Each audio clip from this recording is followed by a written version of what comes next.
And I competitively swam for a few years when I was in about grade 6 and 7, and then like everything else I kind of gave it up, and I started my journey back with swimming again in 2016 when I was challenged to do something. So 2016 I started in, and my thought was I was just going to do a triathlon, and that was it. So this is what began my journey.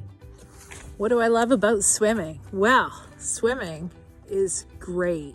It basically lets me just kind of be at one with myself. My thoughts are my own. I can just swim. I can think about things. I don't have to think about things. It's a wonderful experience.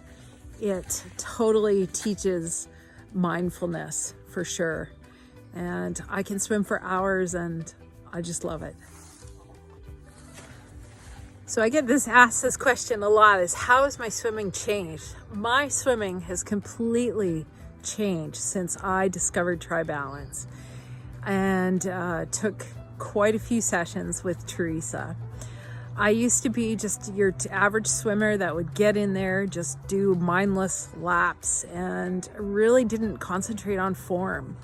And through Tri-Balance, I discovered total immersion, which then gave me the premise of being at balance, being streamlined, and being propelled through the water. So this has definitely made a big difference in my swim, and has allowed me to be able to go the distances that I go today.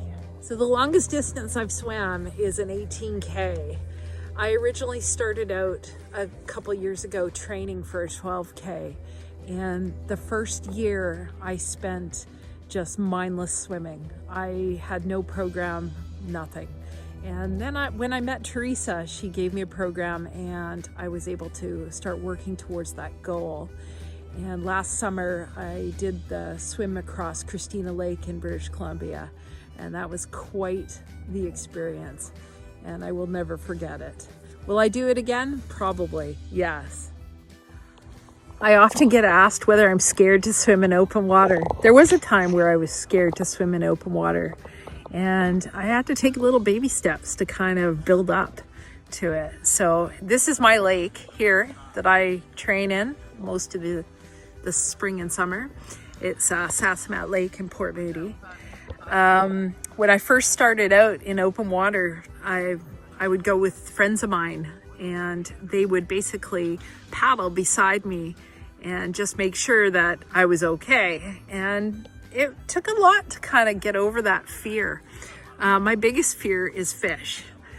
And because I can't see the bottom of the lake, I don't fear the fish as much, but it's definitely, I do have moments where I do fear a bit of the open water. However, once I kind of get into my zone, I don't really think about it as much. I just kind of do, and it's all good. And you know, that fear kind of goes away after time. What event is next for me? Well, this year I'm taking a bit of a quiet year. I'm going to do a 7-kilometer in Peachland this year, and possibly a 9K back in Christina Lake in the end of August. Other than that, I've started my career in coaching with Tri-Balance, so I'm going to concentrate most of my efforts into that this year, and then next year we'll see what other things kind of transpire.